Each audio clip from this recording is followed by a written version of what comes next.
Hello. हाँ हाँ हाँ, देखता हूँ, कर रहा हूँ। हाँ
सर, वकील साहब के बहन के अलावा घर में और कोई नहीं है और बहुत रो रही है।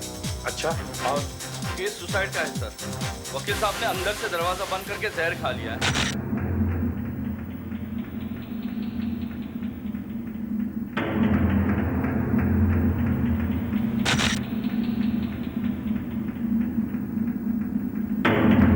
डॉक्टर साहब, बॉडी को अच्छी तरह से चेक कीजिए। पल्स नहीं चल रही है। He is dead. बॉडी को देख के लगता है कि इनकी मौत रात को करीबन 8 और 9 के दरमियान हुई होगी।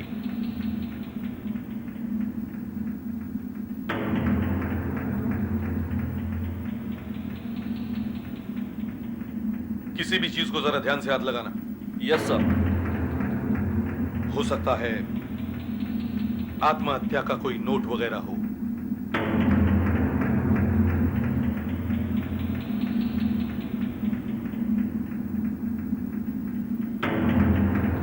मुंह से झाग निकला हुआ है।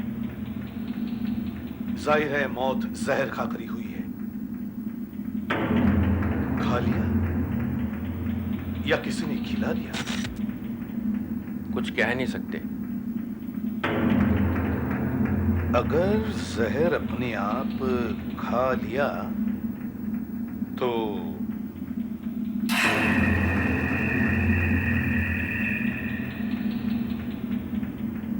ब्लड प्रेशर कम करने की दवाई।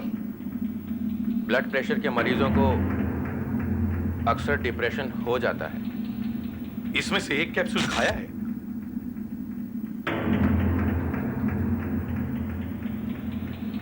कुछ दवाइयां ऐसी भी होती हैं जो अगर इस दवाई के साथ खिला दी जाए तो आदमी मर भी सकता है।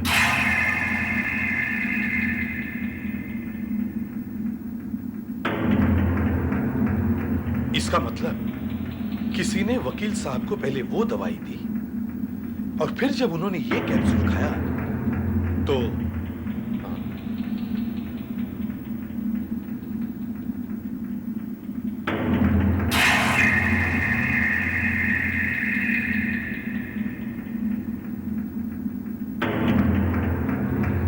वकील साहब पाइप पी रहे थे।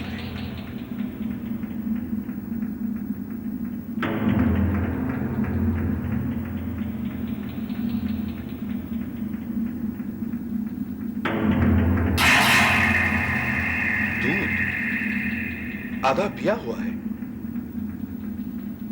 कहीं वो दवाई, वो जहर इस दूध में तो नहीं?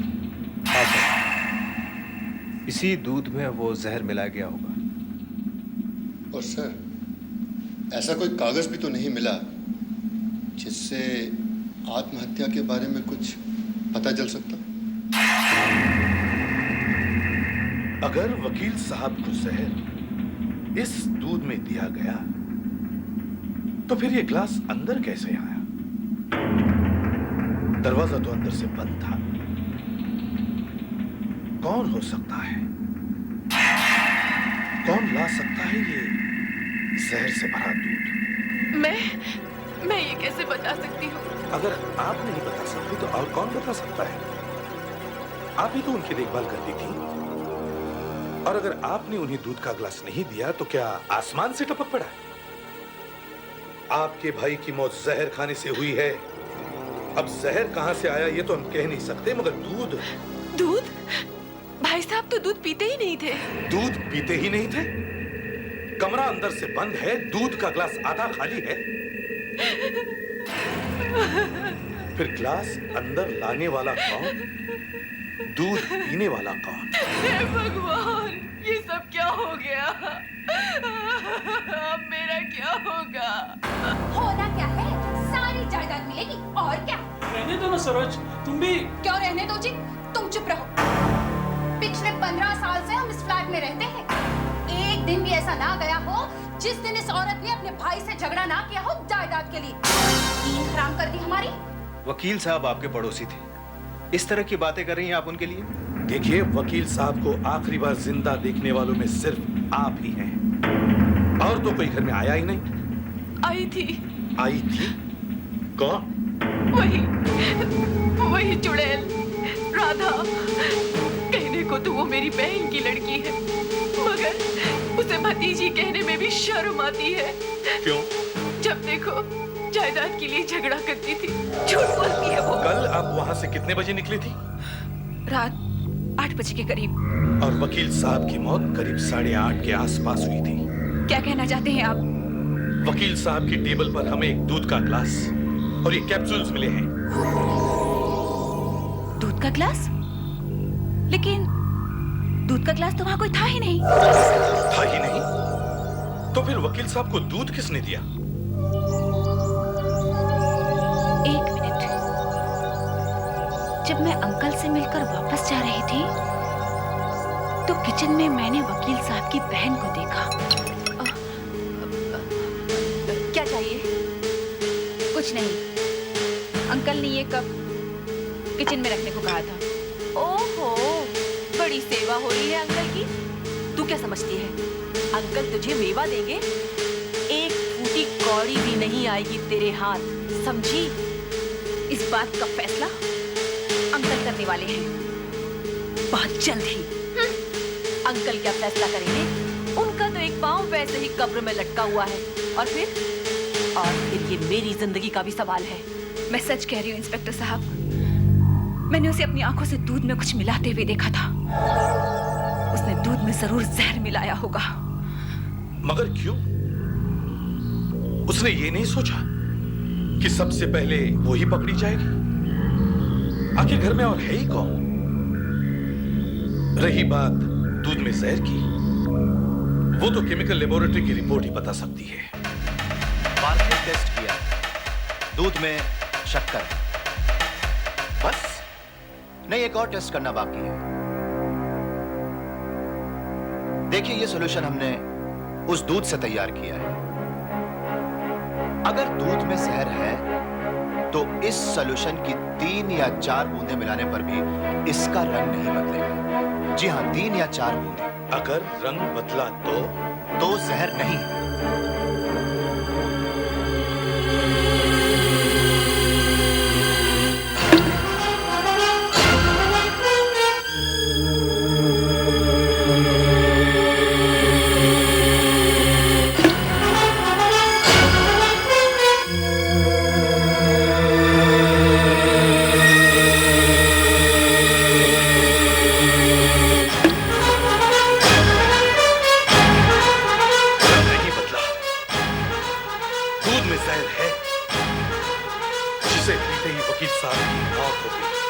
जरा रुकिए, मैं चौथी बूंद गिरा के देखता हूं।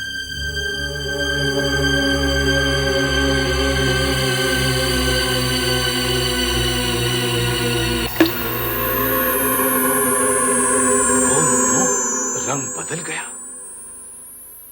दूध में जहर नहीं है। जी नहीं है। यह कैसे हो सकता है? वकील साहब के मुंह से तो झाग निकल रहा था। मौत जहर खाकर ही हुई है। इसमें कोई शक नहीं कि वकील साहब की मौत जहर खाकर ही हुई है। ये तो मुझे उनकी लाश देखने के बाद ही पता चल गया था। उनके मुंह से जो कड़वे बादाम की बू आ रही थी, वो सिर्फ साइनाइड खाने के बाद ही आती है। साइनाइड? हाँ, cyanide, king of the poisons. उसे हम जहरों का राजा कहते हैं। वो इतना खतरनाक है कि जिससे बॉडी का पोस्टमार्टम करने वाले डॉक्टर को भी खतरा हो सकता है। वकील साहब की मौत कितने बजे हुई होगी? वकील साहब की मौत रात को 8:30 बजे के करीब हुई है। 8:30 बजे के करीब? जी हाँ। मतलब राधा के वहां से जाने के बाद? यानी मेरा अंदाजा सही था। एक बात और, वकील साहब की इन 2 उंगलियों पर से मुझे थोड़ा सा साइनाइड बरामद हुआ है। कहां से आ सकता है ये जहर? कहीं से भी आ सकता है।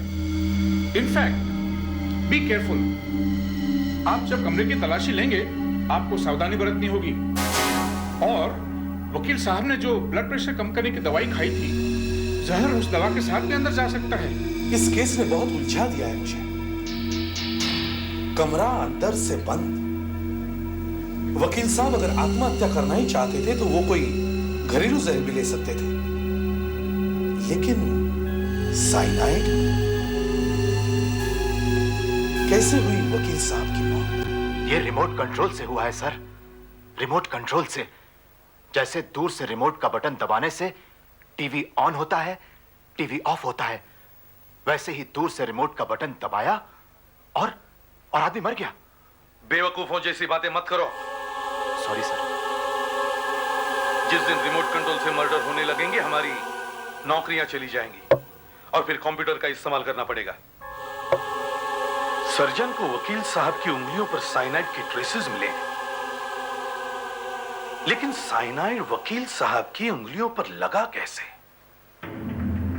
वो क्या चीज हो सकती है जिस पर साइनाइड लगाकर कातिल चला गया? टेबल लैंप, कुर्सी, पाइप। आगे बोलो। पेन, पेपर, पैसा।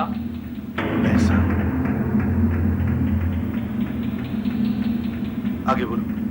Ashtray, telephone, glass. Yes, glass. हमें फौरन केमिकल लैब जाना चाहिए। अगर इस ग्लास पर कहीं भी साइनाइड लगा हुआ है तो वो इस गैस के लगाने पर अपने आप साफ साफ दिखाई देगा।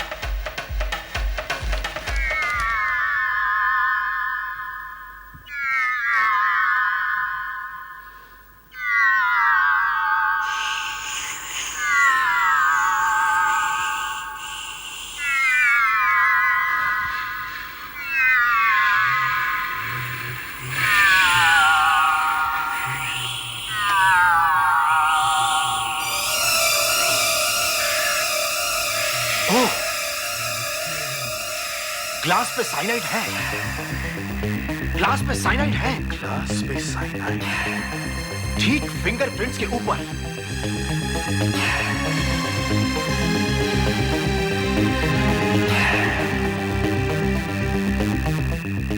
यस, फिंगरप्रिंट्स की रिपोर्ट में लिखा था कि इस ग्लास के ऊपर वकील साहब के अलावा उनकी बहन के फिंगरप्रिंट्स भी मौजूद हैं। वकील साहब की बहन को अरेस्ट करो। मैं भगवान की कसम खा के कहती हूँ, मैंने भाई को जहर नहीं दिया है।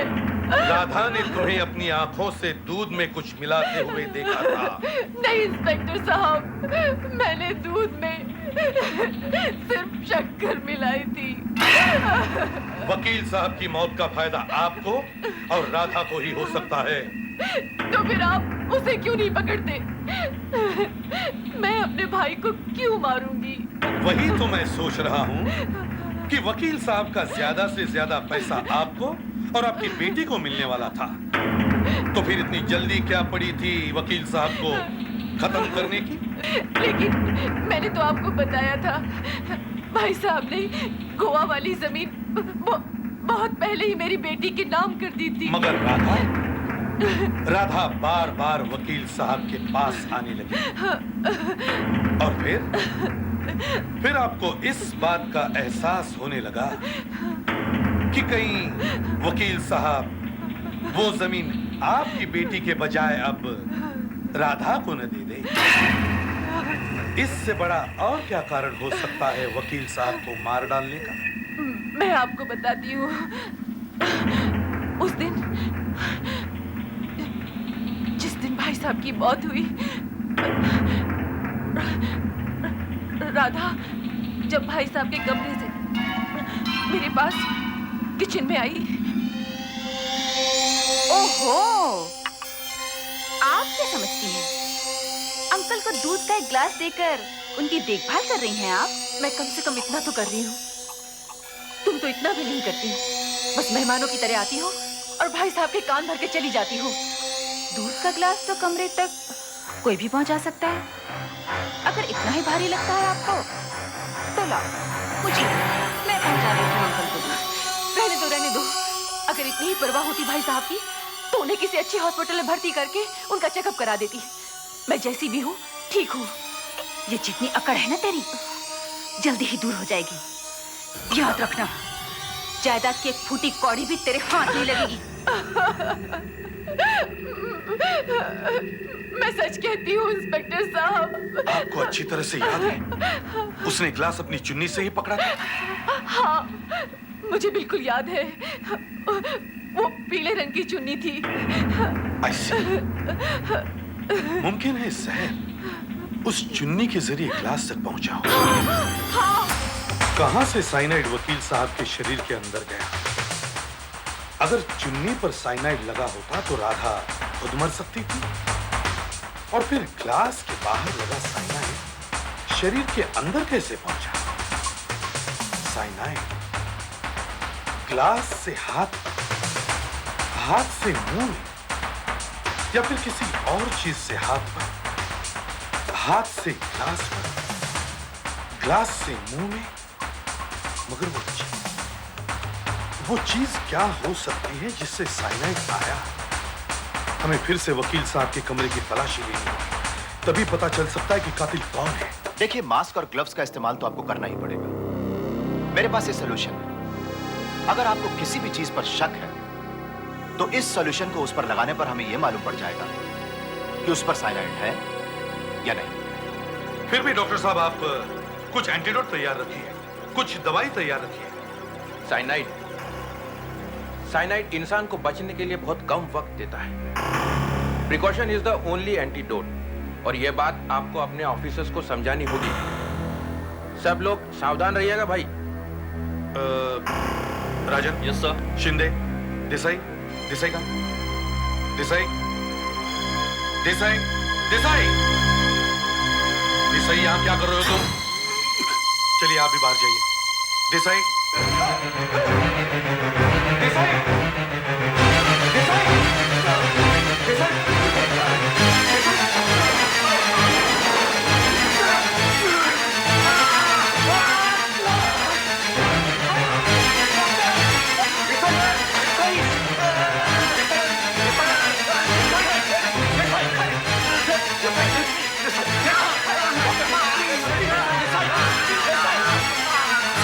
हाँ बोलो। क्या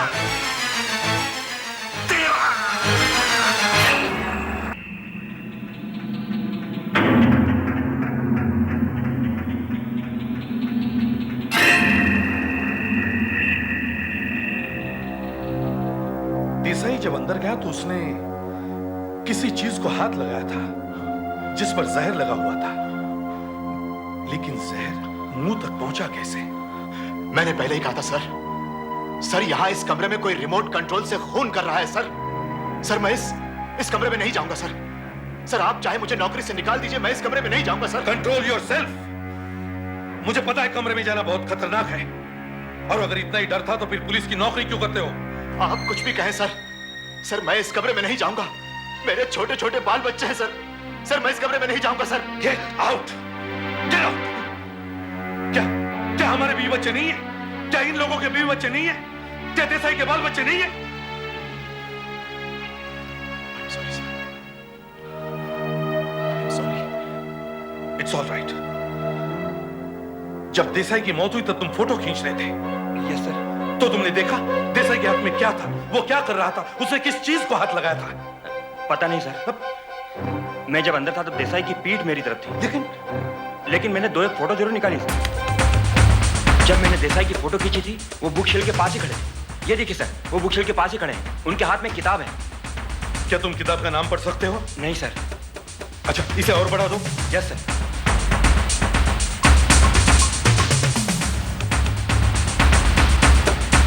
इसे प्रिंट करो। Yes sir.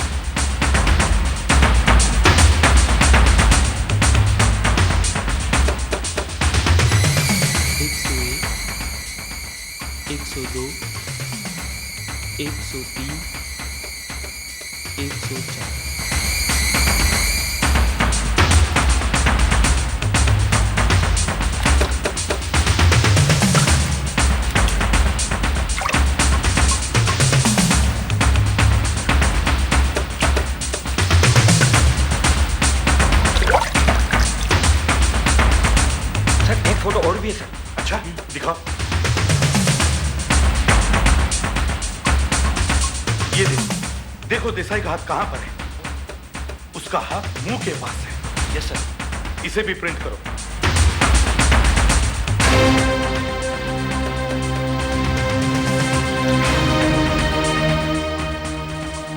ये देखो, इस फोटो में देसाई का हाथ किताब के ऊपर है। Yes sir. और इस फोटो में देसाई का हाथ मुंह के पास है। देखो, याद करने की कोशिश करो, इन किताबों में से वो कौन सी किताब है जो वकील साहब पढ़ रहे थे? ऐसे कैसे बता सकती हूँ मैं? ये सब तो एक जैसी लगती है। याद करो राधा, याद करो। जब तुम कमरे के अंदर आई थी तब वकील साहब ने तुम्हें देखकर उस किताब का क्या किया? याद करो।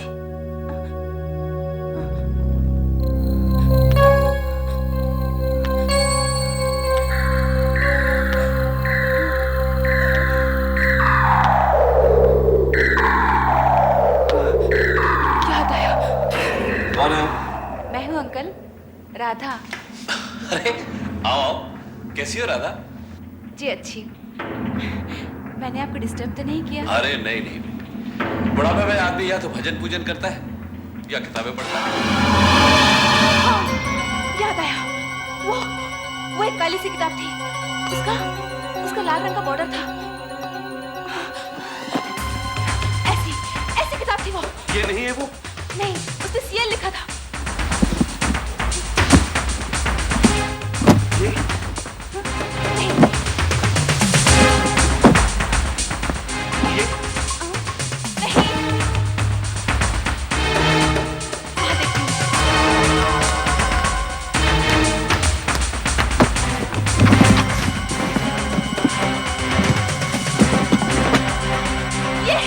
ये है वो किताब। ये हुई काम की बात। इस किताब के हर पन्ने की ठीक से जांच करो। आप चाहें तो बाहर जाकर बैठ सकती हैं।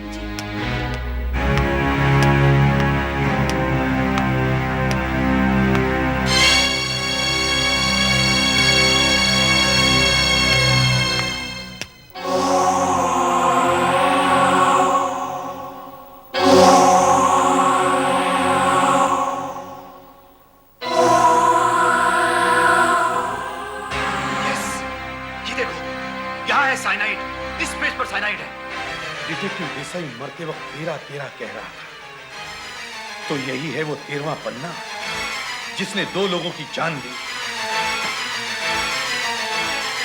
सिटीजन्स लाइब्रेरी, 22 अप्रैल, यानी वकील साहब की मौत के 1 दिन पहले यह किताब इश्यू की गई है।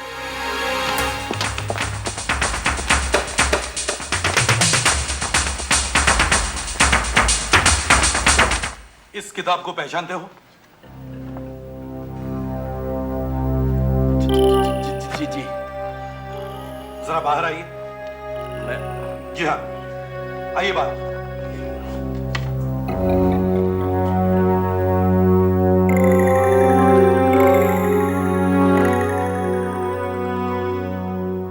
ये किताब आपके पास? बहुत जल्द पहचान लिया इस किताब को? क्योंकि कुछ दिन पहले मैंने ये किताब माथुर साहब को दी थी। कुछ दिन पहले नहीं, माथुर साहब की हत्या होने से 1 दिन पहले। हत्या? मगर मैंने तो लोगों से ये सुना था कि माथुर साहब ने खुदकुशी कर ली थी, जहर खाकर। माथुर साहब ने जहर खाया नहीं जी, उन्हें इस किताब के जरिए जहर दिया गया। इस किताब? यही है वो किताब। ये देखो, जी। इस पर लगा हुआ है जहर। जी। इस पन्ने पर लगा हुआ है साइनाइड। इसे दूर रखिए ना। और ये किताब तुमने ही माथुर साहब को दी या नहीं? दी, क्योंकि माथुर साहब को ये किताब चाहिए थी और इसमें जहर, इसके बारे में मैं कुछ नहीं जानता हूँ। मैं कसम खा रहा हूँ, मैं सही बोल रहा हूँ, इसके बारे में मैं कुछ नहीं जानता हूँ। कब से जानते हो माथुर साहब को तुम? यही कुछ 6-7 सालों से। वो कई बार हमारे पास किताब पढ़ने आते थे या किताब ले जाते थे। इसी बहाने थोड़ी बहुत बातचीत हो जाती थी उनसे। तब तो तुमने इस बात को भी गौर से देखा होगा कि माथुर साहब किस ढंग से पन्ने पलटते थे। जी मैं कुछ समझा नहीं। सब समझ जाओगे। 22 अप्रैल को जब माथुर साहब यहाँ आए तो तुम्हारी उनसे क्या बातचीत हुई? दरअसल मैंने उन्हें फोन करके यहाँ बुलाया था। अच्छा, क्यों? क्योंकि वो इस किताब के लिए कई बार यहाँ आए थे और मैंने उनसे वादा किया था कि जैसे ये किताब मुझे मिल जाएगी मैं आपको फोन कर दूंगा। और जैसे ही ये किताब तुम्हारे पास आई, तुमने माथुर साहब को यहाँ बुला लिया। जी। माथुर साहब से पहले ये किताब किसके पास थी? किसके पास थी? किसके पास थी? याद आया, माथुर साहब के पहले ये किताब हाई कोर्ट के वकील जगताप सिंह के पास थी। लाइब्रेरी की किसी घटिया क्लार्क ने आपको क्या बता दिया कि किताब मेरे पास थी और बिना सोचे समझे आप मेरे पास चले आए? हम आप पर कोई इल्जाम नहीं लगा रहे वकील साहब, हम तो सिर्फ पूछताछ करने आए हैं। पूछताछ बदमाशों की जाती है, समझे आप मुझे कानून मत सिखाइए। पिछले 20 साल की प्रैक्टिस है मेरी। इस शहर का एक जाना माना क्रिमिनल लॉयर हूं मैं।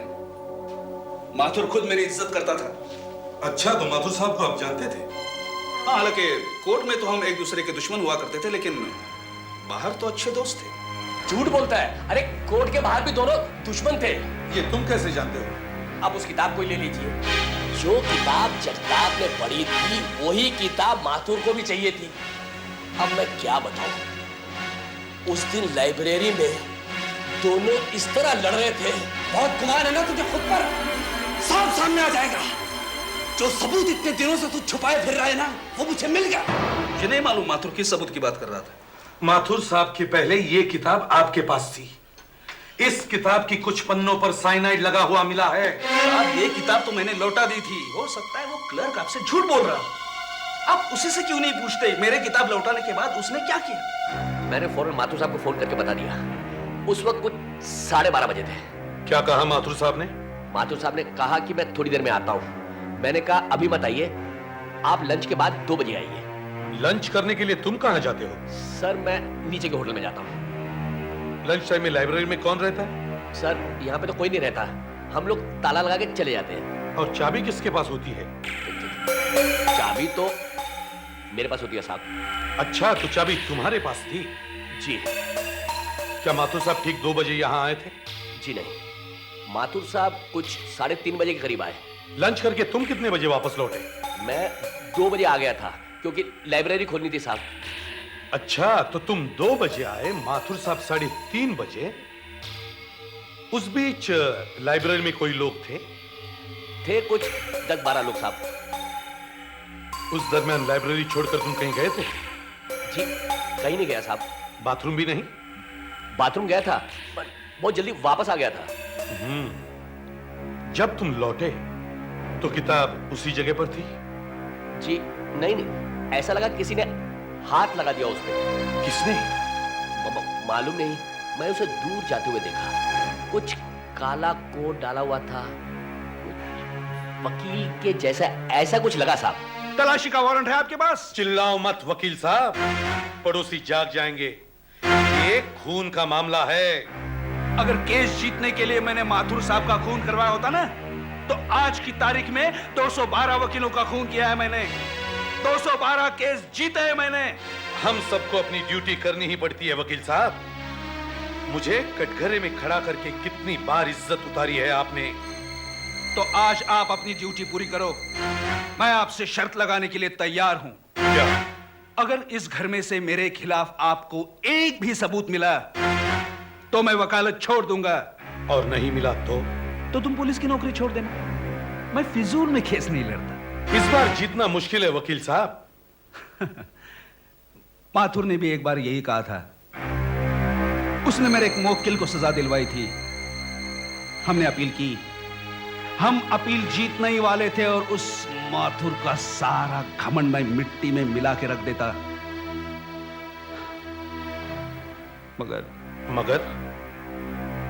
मगर अफसोस कि ऐसा हो न सका। फिर मुवक्किल का लॉकअप में किसी से झगड़ा हो गया और लॉकअप में उसका खून हो गया। मैं ये केस उसके बीवी बच्चों के लिए और उसके गरीब भाई के लिए लड़ रहा था। उसे लैब असिस्टेंट की नौकरी से इसलिए निकाल दिया गया क्योंकि माथुर साहब ने अदालत में यह साबित करके दिखाया कि उसका भाई एक कातिल है। Lab assistant? हाँ, जाके पूछिए डीएन कॉलेज के लैब में कि अरुण सक्सेना को केमिस्ट्री लैब से क्यों निकाल दिया गया। चाह रहे हैं? हाँ। शर्त हार गए? आप शर्त हार गए वकील साहब। अरुण सक्सेना को तो हमने 2-3 महीने पहले ही निकाल दिया था। क्यों? कुछ अजीब किस्म का आदमी था वो। अजीब था या इसलिए कि उसका भाई एक कातिल है? कातिल? नहीं, हमारा उसके साथ क्या लेना देना। मुझे मालूम है उसका भाई लॉकअप में मर गया था और मैंने तो प्रिंसिपल साहब से कंप्लेंट करी थी कि लैब से सामान चोरी हो रहा है। चोरी? हाँ, आप ये रजिस्टर देखिए ना, जिस पर सामान की सब काउंटिंग लिखी हुई है। रोज कुछ ना कुछ गायब हो जाता था। आप खुद ही देख लीजिए, देखिए। Ammonium chloride, ammonium nitrate, ferrous sulphate, potassium nitrate, potassium chloride, potassium sulphate, barium chloride, magnesium sulphate, potassium cyanide. नहीं, ये नहीं चुराया उसने। बहुत खतरनाक केमिकल है ना, इसलिए हम उसे लॉक करके रखते हैं। चाबी मेरे पास है। क्या मैं देख सकता हूँ? ऑफ कोर्स, आइए, चलिए।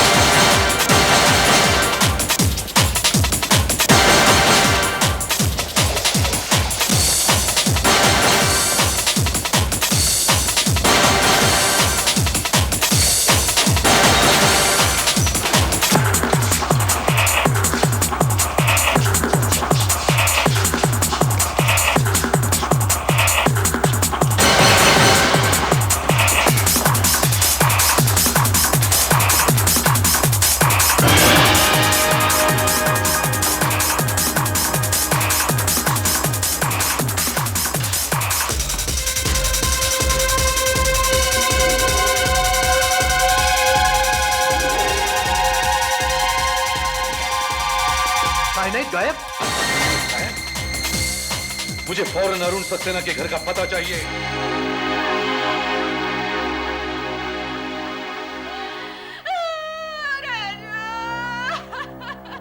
किसी ने राजू को मार डाला, किसी ने मेरे राजू को मार डाला।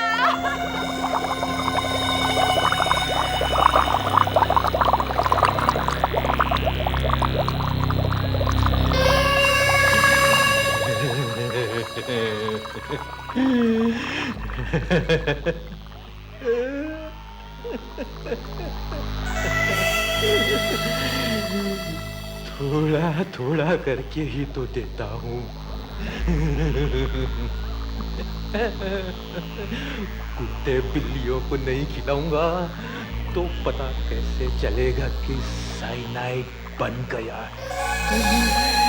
Cyanide, cyanide, cyanide.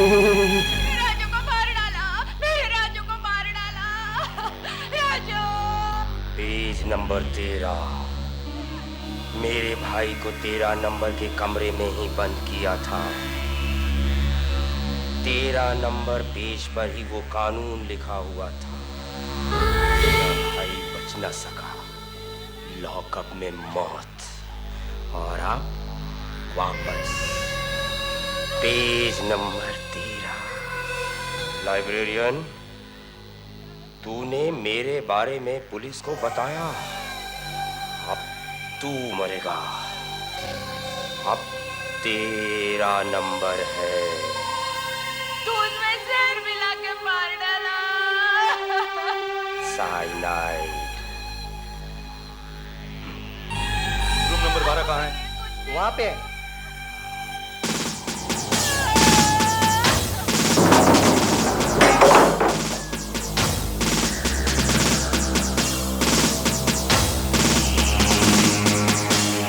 तुम बाहर जाके इंक्वायरी करो।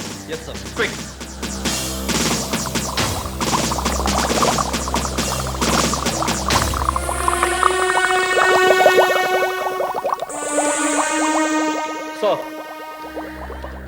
सर, बाजू वाली औरत ने उसे जाते हुए देखा था।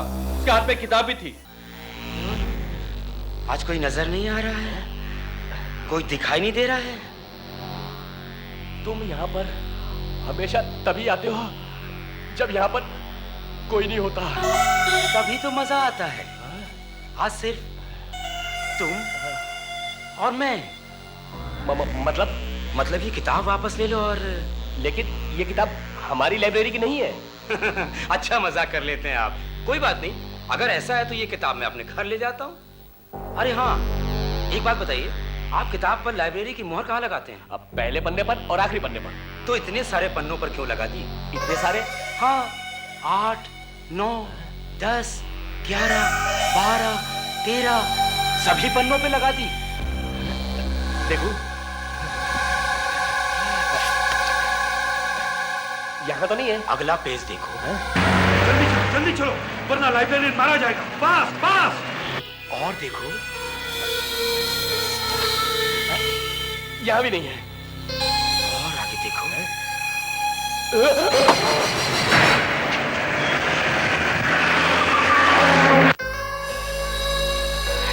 क्या हुआ? देखो, आठ में भी नहीं है। पेज नंबर 9 देखो।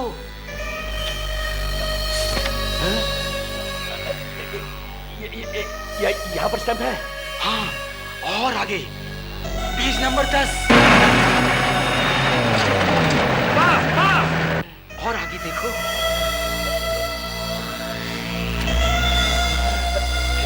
और आगे अगला पेज देखो। 12 में भी है। क्या है कि मुझे पेज नंबर 13 बहुत पसंद है। हाँ।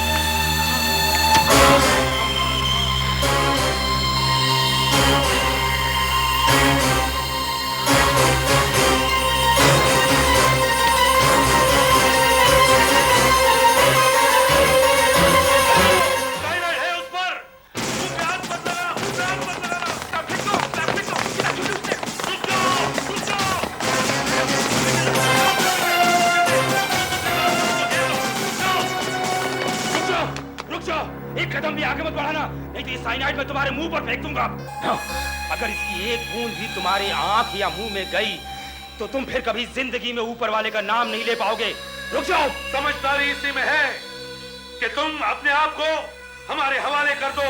नहीं करूंगा हवाले मैं अपने आप को, नहीं करूंगा। मुझे अपने भाई की तरह सलाखों के पीछे नहीं मरना है। हट जाओ, हट जाओ।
खुद को संभालो अरुण सक्सेना, खुद को संभालो, अपने आप को हमारे हवाले कर दो। नहीं करूंगा, हट जाओ, आ जाऊंगा,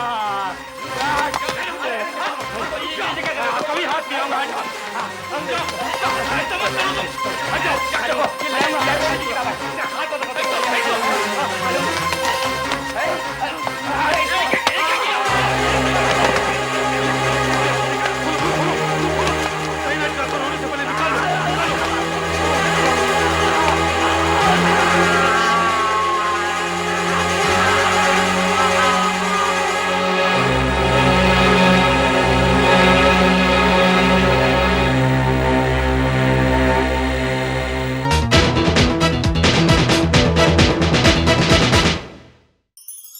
ऐसे और भी मज़ेदार वीडियो के लिए हमारे चैनल को लाइक, शेयर और सब्सक्राइब करें।